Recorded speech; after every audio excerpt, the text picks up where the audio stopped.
Hi guys, Liam here from Dad Music, and this is Ren's Chapters. I finally got to it.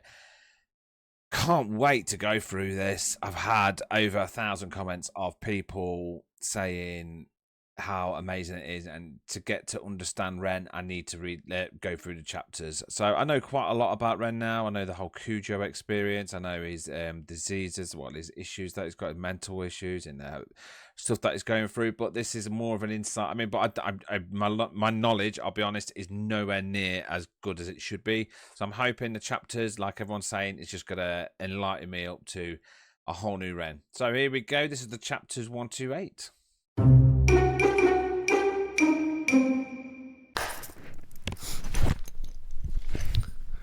Hello everyone, this is the first time I've done something like this before. I wanted to write it down because there's a lot and I didn't want to miss anything, and some parts of this might be a little bit uncomfortable to listen to, but I wanted to stay as true as possible to the story, not miss anything, for the sake of people who might be going through something similar, or for the sake of people who don't but want to help understand a little bit more. Yeah. I promise that everything in this story is 100% true. Nothing is exaggerated for dramatic effect. Some names I don't mention and some details I don't go too far into or downplay them for the sake of the people around me. Timelines might occasionally be a little bit off, but that's just because I've had to write everything from memory from a time that was quite hazy. I asked before embarking on this journey with me that you all respect the privacy of myself and the people around me. You might be compelled to reach out to some of the people that I mention, cast judgment, praise them, criticize them, and I ask you kindly not to. It's my choice to be in the public eye, and it's mine alone. This is the first time my story is on the public record in a concise way. Being in the public eye is strange. The more that I give to you, the less that I get to keep for myself. I don't find the experience of sharing particularly enjoyable. I don't so much like the questions that follow. And I'm not a medical expert, so I don't like to be seen as somebody with all the answers, because I don't have them. And because of the empathy that I feel, I'm compelled to try and help as many people as possible. But the last time I opened myself up to this on a one-on-one basis, I was surrounded by a lot of death. And there simply weren't enough hours in the day. So I ask you, if you need support, please reach out to a professional or use my music as your companion. I share my story in hopes that somebody who needs it finds it, that it provides hope, that it might ease the suffering for the people like me. I like my solitude, so I ask that anyone who respects the work I make and respects my contribution to the world to respect my solitude. A lot happened in my teenage years, and I didn't live the most normal of lives, but I'll save that story for another time. The important thing to contextualize this story is that I was full of life. I was full of a burning desire to change the world. The flaws in how we interact seemed obvious to me. I believed in people's power to change the unnecessary suffering we inflict upon ourselves. I was also enamored with music. Music is the closest thing to God that I have. Wow. It's a gateway to the unexplainable, and it's a way of communicating the inexpressible. There's just one moment that I want to share with you from the years before I got sick. I was 17, and I felt indestructible. I'm not sure why, but my whole life I had this feeling inside myself that I was meant to do something important, not for myself, not for praise, not for personal gain, but something that would change the world for the better. It's hard to describe it without coming across like an egomaniac or having some sort of God complex, but I felt like I had some sort of divine purpose. And I remember feeling this so strongly that one afternoon after school, I stood in the center of my bedroom and I spoke loud into an empty void. I said that I would single-handedly take on and defeat the forces of evil, and I welcomed them to try their best. Throughout the years, that memory stuck with me, taunting me sometimes. Flash forward to 2019. I remember the first day I knew something was wrong very well. I woke up in an unfamiliar room in Cardiff, feeling like a raven had perched itself upon my heart. Every time my heart beat, it's like some part of me was aware of the foreboding death sentence that was to come. Some sort of primal instinctive dread. Everything felt wrong, and I felt prosthetic, like I could tear my own skin off and observe though I was watching passively from another room. The night before, I'd been in Cardiff visiting friends in university. It was the end of summer, we'd gone out to a few bars. I wasn't really enjoying myself. That year I'd been struggling with social anxiety, perhaps from years of abusing my brain with a whole pick and mix and selection of party drugs. Engaging with society felt like stepping into the ring with a heavyweight champion. Every single fucking question felt like an oncoming haymaker I had to socially navigate because of my very limited toolkit of charisma at the time. I don't know why I cared about being liked so much, but the more I cared, the less equipped I became to have a simple human conversation. I used to deal with this by getting fucking hammered. That night was no exception. I got smashed, lost my phone, and woke up in a strange apartment. In the bed opposite mine was a snoring rugby player and his girlfriend. Everything just seemed off, and it wasn't a hangover. My first thought was I'd been spiked. I quietly gathered all my belongings and left before anyone could wake up and punch me with a conversation. I wandered around a grey Cardiff in a haze, feeling like I've just been rigged up to an IV bag full of ketamine and cyanide, and the whole world just seemed off, like I was looking at it through a tunnel. A heavy feeling of fear clung around me like a straitjacket. The only comforting thought was that with enough time, rest and water, it would pass. But it didn't. For 8 long years, it didn't.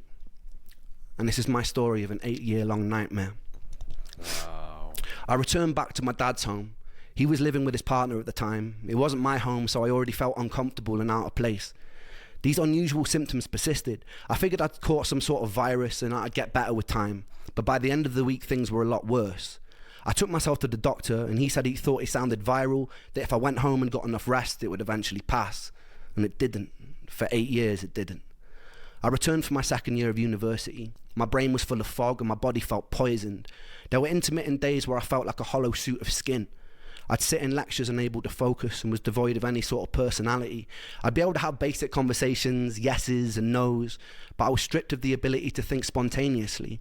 It's like my body was taking up so much processing power being sick that I could not have original or spontaneous thought. The most peculiar thing about this was there was a me that was aware that this was all happening and was observing it from outside of myself, locked out, screaming silently, banging on the walls of my mind to be let in, and never successfully. And nonetheless, there I was, like a ghost haunting myself. My usual routine was getting home, running a shower and curling up into a ball to cry underneath the running water, not understanding what was going on. I brought myself to the doctors numerous times during this period, requesting every blood test they'd let me have, often being dismissed and told things like stress from university can cause strange symptoms. But how come no one I knew in university could relate to this? Eventually, I was put on a 6-month-long waiting list to see a mental health specialist who did a short 1-page questionnaire and wrongly diagnosed me as hypercycling bipolar and put me on a course of citalopram. After a few weeks, it stole my ability to sleep. I was told to stick it out and it would level out and eventually I'd feel more like myself. I stuck it out and I got worse, and I pulled myself off it after 2 weeks in a row of sleepless nights and insomnia. There's something pretty peculiar about being told you're in some sort of spectrum of madness. Even if you suspect that you're mad, your diagnosis finds a way to claw itself into your identity even if it doesn't belong to you. Ever since I was a child, I'd always be asking what and why and how things worked. I couldn't really accept things as they were without knowing how. I carried into my adult years, and so as the bipolar hammer crashed and sentenced itself into my reality, I began searching online for behaviours associated with it, people's first-hand experiences, what it felt like to be manic. In these earlier days of my illness, the symptoms would fluctuate in severity day by day. Some days I'd be in the thick, tired fog, and other days they'd be more merciful. I began to associate the days of not suffering as mania and would act more erratically on the days that my symptoms were less bothersome. I did things like climbing out of windows of a 6-story student accommodation or get so drunk I'd wake up outside of the university campus lawn. But it wasn't mania. I just wasn't hurting. I spent 1 day a week with my therapist, who was teaching me cognitive behavioural therapy. The issue was, mentally reframing unexplainable symptoms caused a lot of cognitive dissonance for me. I was told my anxiety or depression was causing my symptoms, but in reality it was my symptoms which were making me anxious and depressed. So I was in some sort of inescapable bind. I'd devotedly work on my mental health, following every new tool for coping to the letter, only to have my symptoms get worse, which made me frustrated, raise the intensity of my treatment, only to get even more frustrated as my body seemed to deteriorate. After 6 months, I told my mum I'd happily saw off my own leg with a blunt knife if it meant my symptoms would vanish, and I meant it. I told her if I had to live with this strange feeling for 1 more year, I'd kill myself, and I meant that too. But something happened that winter which showed me firsthand the horrors and the fallout from suicide. I met Joe when I was 9 years old. I remember the first time clearly. I was standing in his living room and he turned to me and he was like, "Watch this." Then he proceeded to climb on top of his sofa and did a front flip onto a stone living room floor. He landed on his back and lay motionless for a few seconds before grinning, getting up, and then doing it all over again. We grew up terrorising the streets of the small village we grew up in, playing knock door run or breaking into people's gardens to play on their trampolines. We stayed friends throughout high school, going through various phases together. Joe was comedian of the group. I remember countless mornings after messy all-nighters, Joe would be cracking endless jokes like a professional stand-up routine, and we'd all be in tears laughing. When I started writing my first songs, Joe and Sega were the first people who always knew every word, and they would sing along at the top of their lungs. They gave me a lot of self-belief, and they helped me build the foundation of what I do today, and I owe them a lot for that. That Christmas, I came back home to Wales from university. On Christmas Eve, me and Joe were sat in a pub, and he turned to me, and he told me that he'd fantasized about walking into the sea until he was totally submerged. He had a pretty morbid sense of humour, so I didn't really take him as seriously as I should have. 2 days later, it's 3 a.m, and I get a phone call. It's my friend Ella. She tells me that Joe is on the bridge by my house. He was drunk, he'd called her up, and he told her he was going to jump. I was still half asleep. I fumbled, pulling on whatever clothes I could that were near, and I walked out of the front door, and the winter air stung my face, and it woke me up. Adrenaline kicked in, and I started sprinting towards the bridge. It was about a 5-minute walk, a 2.5-minute sprint. As I was running, I dialed Joe's number, and I get a busy tone, and I felt relief because it meant he was still alive. I kept hitting redial as I ran, and as I got about halfway to the bridge, the busy tone changes. I get an automated voice note saying the number's out of service, and my heart sunk. I got to the suspension bridge that connects Anglesey to the mainland, and it usually looks very beautiful. I sprint up and down the bridge yelling Joe's name, and silence, and it's deafening. And I peer over the bridge into the blackness, and the bridge sits about 100 feet above the water. Hitting cold water at that height is like smashing into concrete.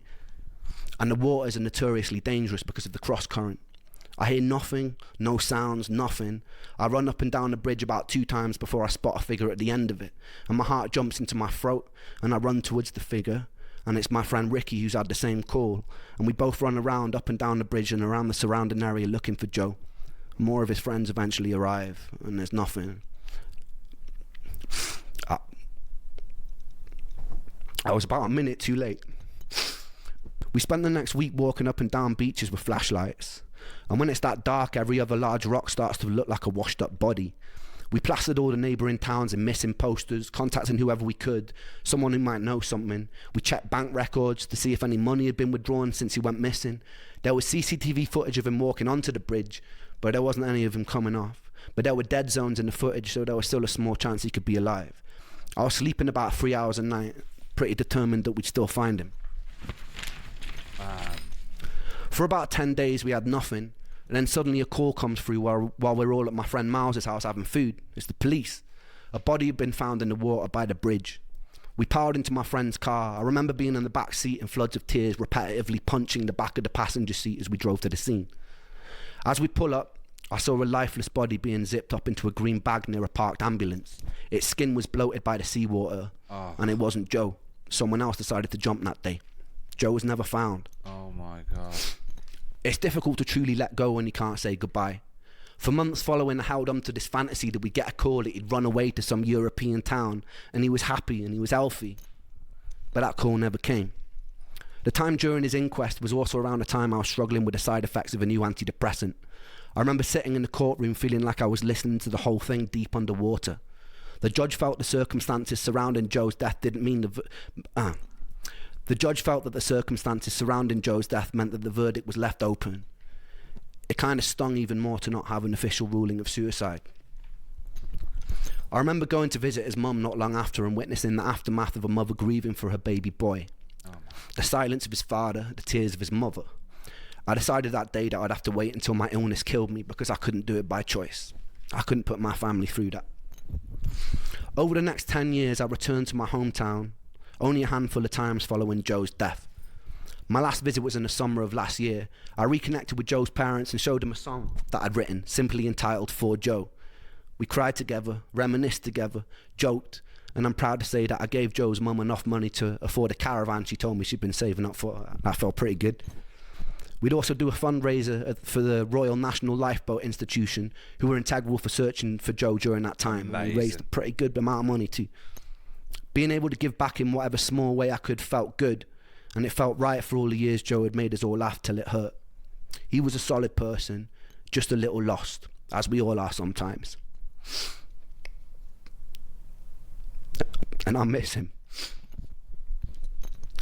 Life was about to take an even more unusual turn, and I was about to meet the first angel of this story. So stay tuned for that.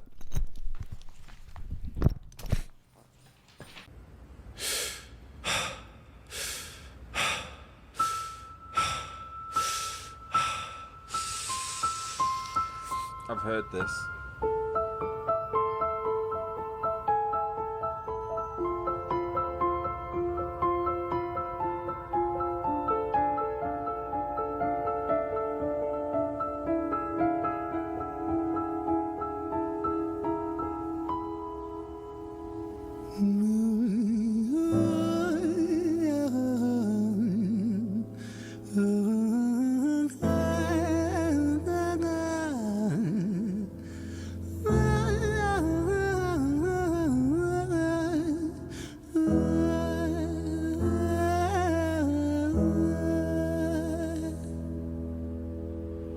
It's hard to take off from the ground when your wings are cut. Your stomach burns when you're drinking from an empty cup.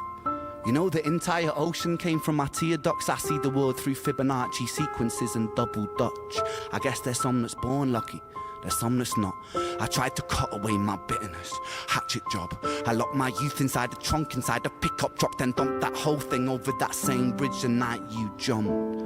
I think about that sometimes, vividly. What it felt like to look down and see tranquility. One sudden movement in a world of possibility. Only one movement to expose our fragility. I fucking miss you, and I miss myself. I miss thinking we were indestructible as hell.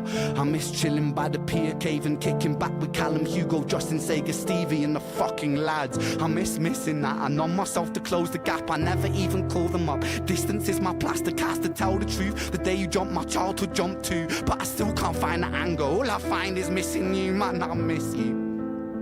With all my rhymes, I picture running 5 minutes quicker, I'm right on time. I picture pulling you back over the edge and then we're crying. And holding you, my brother, and telling you that it's fine, not the way that it worked. I was late like a jerk, there's not a day where I can find a way to break from the hurt. Your body missing, so we never got to wave to the hearse. I hope you're listening, I love you, man, I miss you, absurd, fuck.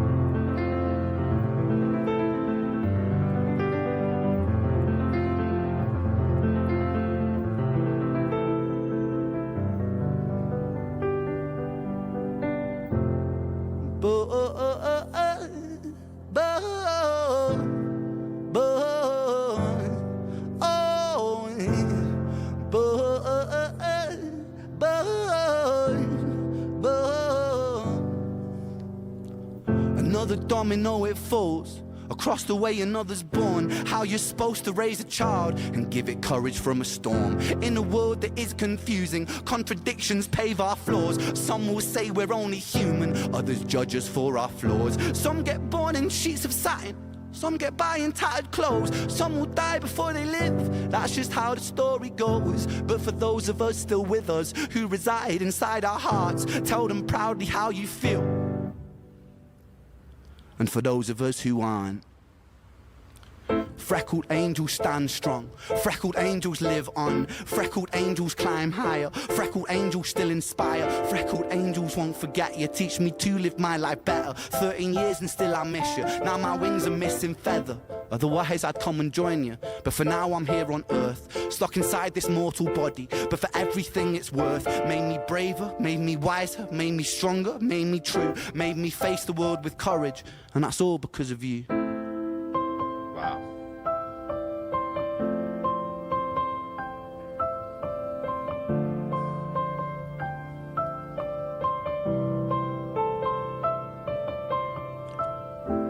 Freckled angels laugh the hardest, and their hearts, they are the largest. With their wings, they fly the farthest. So I know you're gonna be okay. Freckled angels live the longest, and their minds, they are the strongest. Oh, their friends, they are the fondest. So I know you're gonna be okay.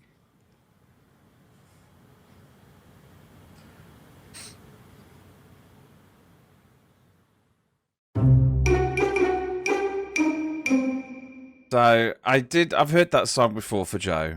But when you listen to the chapters and you really listen to the chapters and really listen to the lyrics, it's beautiful. It is one of the most beautiful songs I've ever heard. Ever. It was life changing. And a lot of people who are suffering,